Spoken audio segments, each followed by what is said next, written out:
नमस्कार दोस्तों, जय माता दी। आज मैं आपको विनायक चतुर्थी व्रत की कथा सुनाने जा रही हूँ। तो प्रेम से बोलिए गणेश भगवान जी की जय। एक दिन माता पार्वती स्नान करने के लिए गईं, लेकिन वहाँ पर कोई भी रक्षक नहीं था। इसीलिए उन्होंने चंदन के पेस्ट से एक लड़के को अवतार दिया और उनका नाम रखा गणेश। माता पार्वती ने गणेश जी से आदेश दिया कि उनकी अनुमति के बिना किसी को भी घर के अंदर न आने दिया जाए। जब शिव जी वापस लौटे तो उन्होंने देखा कि द्वार पर एक बालक खड़ा है। जब वे अंदर जाने लगे तो उस बालक ने उन्हें रोक लिया और नहीं जाने दिया। यह देखकर शिव जी क्रोधित हुए और अपने सवारी बैल नंदी को उस बालक से युद्ध करने को कहा, पर युद्ध में उस छोटे बालक ने नंदी को हरा दिया।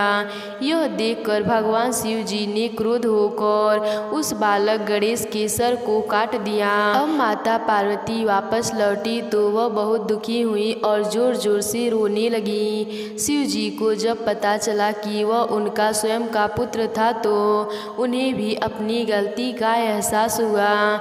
शिव जी ने माता पार्वती को बहुत समझाने की कोशिश की, पर वह नहीं मानी और गणेश जी का नाम लेते लेते और दुखी होने लगी। अंत में माता पार्वती ने क्रोधित होकर शिव जी को अपनी शक्ति से गणेश जी को दोबारा जीवित करने के लिए कहा।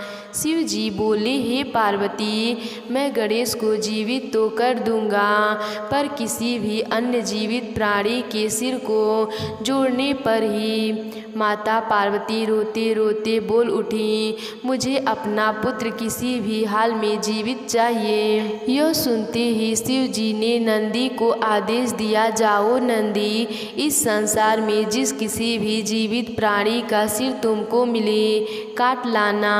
जब नंदी सिर खोज रहा था तो सबसे पहले उससे एक हाथी दिखा तो वह उसका सिर काट कर ले आया। भगवान शिव ने उस सिर को गणेश के शरीर से जोड़ दिया और गणेश को जीवित कर दिया। शिव जी ने इसीलिए गणेश जी का नाम गणपति रखा और बाकी सभी देवता ने उन्हें वरदान दिया कि इस दुनिया में जो भी कुछ नया कार्य होगा सबसे पहले गणेश जी को याद किया जाएगा।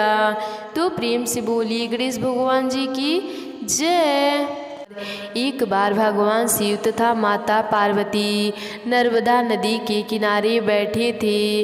वहाँ माता पार्वती ने भगवान शिव के समय व्यतीत करने के लिए चौपड़ खेलने को कहा।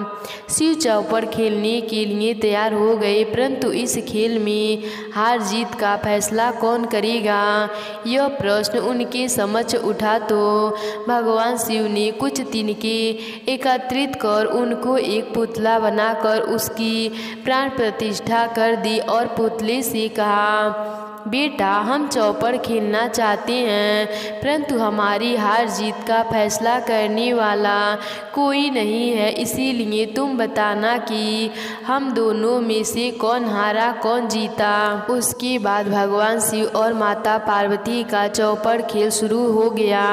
यह खेल 3 बार खेला गया और संयोग से तीनों बार माता पार्वती जी जीत गईं। खेल समाप्त होने के बाद बालक से हार जीत का फैसला करने के लिए कहा गया तो उस बालक ने महादेव को विजयी बताया।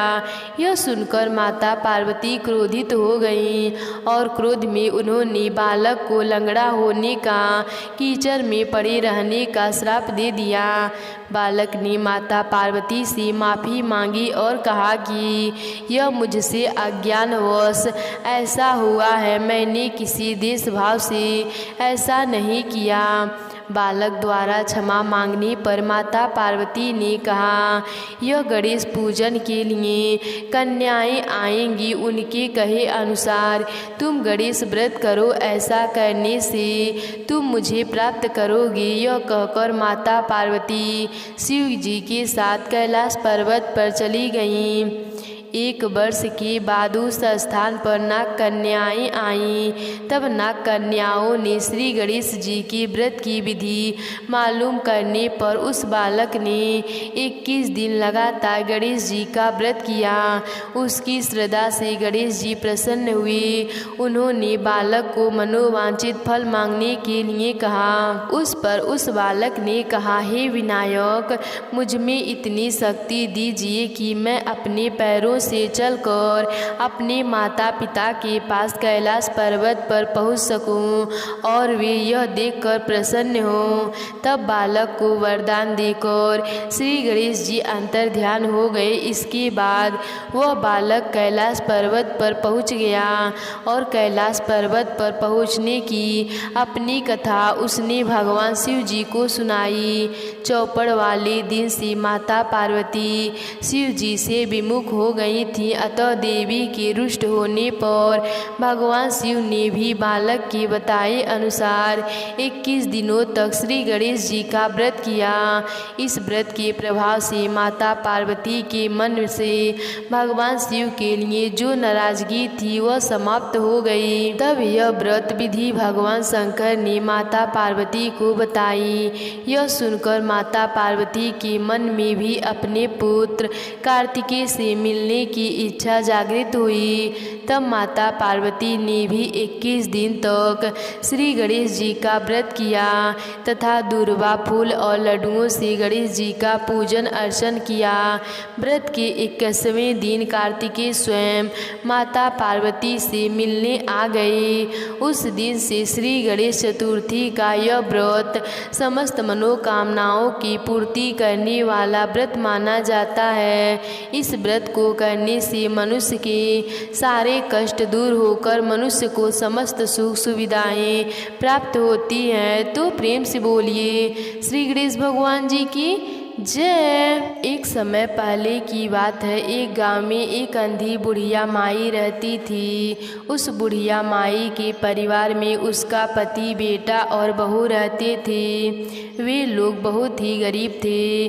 बुढ़िया माई की तबीयत भी बहुत खराब रहती थी, लेकिन बुढ़िया अम्मा रोज़ पूरे नियम से गणेश भगवान जी की पूजा करती, कथा कहानी कहती। एक दिन गणेश भगवान जी बुढ़िया अम्मा से प्रसन्न हो गए और बुढ़िया अम्मा के सामने साक्षात प्रकट हो गए और बोले, बुढ़िया माई, मैं तुमसे बहुत प्रसन्न हूँ, तू मुझसे कोई भी वर मांग ले। तब बुढ़िया अम्मा बोली, हे प्रभु, मुझे तो मांगना ही नहीं आता। तब गणेश भगवान जी बोले, मैं आया हूँ तो कुछ न कुछ देकर ही जाऊँगा। बुढ़िया अम्मा बोली, प्रभु, पहली बार आप सामने आए हैं तो आपको देखकर ही मेरी सारी इच्छाएं खत्म हो गई। मुझे नहीं पता मैं क्या मांगूं। गणेश भगवान जी मुस्कुराए और बोले, बुढ़िया माई, मैं कल फिर आऊँगा, तब तक तू सोच ले और अपने घर वालों से भी पूछ ले। वह बोली, ठीक है प्रभु। प्रभु अंतर ध्यान हो गए। अब उस बुढ़िया अम्मा ने अपने बेटे को सारी बात बताई तो बेटा बोला, अम्मा धन मांग ले। बुढ़िया अम्मा को कुछ सही नहीं लगा। उसने फिर अपने बहू से पूछा। बहू ने बोला, माँ तू पोता मांग ले। फिर बुढ़िया अम्मा ने अपने पति से पूछा तो वह बोला, अरे मेरी जिंदगी, मेरी सेहत मांग ले। तब बुढ़िया अम्मा ने सोचा, अरे यह सब तो अपने अपने मतलब की मांग कर रहे हैं। उस बुढ़िया अम्मा ने सोचा, क्यों न मैं एक बार पड़ोसन से पूछ लूँ।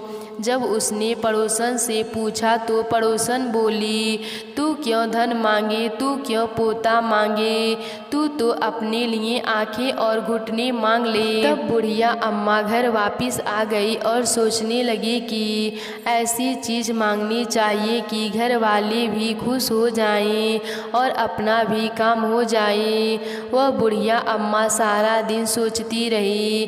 फिर जब सुबह हुई और वह जब बुढ़िया अम्मा फिर से पूजा करने बैठी तो गणेश भगवान जी फिर से प्रकट हो गए और कहने लगे, माई सोच लिया, बता क्या मांगती है। तब बुढ़िया अम्मा बोली, हे प्रभु, संकटों को दूर करने वाले, आप ऐसी कृपा करो और मुझे आंखें और घुटने दो, ताकि मैं सोने के कटोरे में अपने आँखों से अपने पोते को दूध पीता देखूं।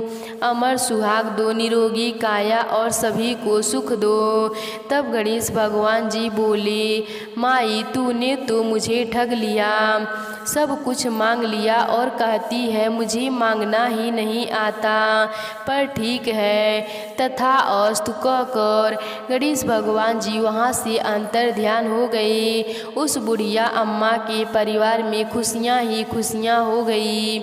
गणेश भगवान जी के वरदान से जो भी सच्चे मन से गणेश भगवान जी की पूजा करते हैं, उनकी कथा कहानी सुनते हैं, गणेश भगवान जी उन पर अपनी ऐसी ही कृपा बनाए रखते हैं। तो प्रेम से बोलिए गणेश भगवान जी की जय।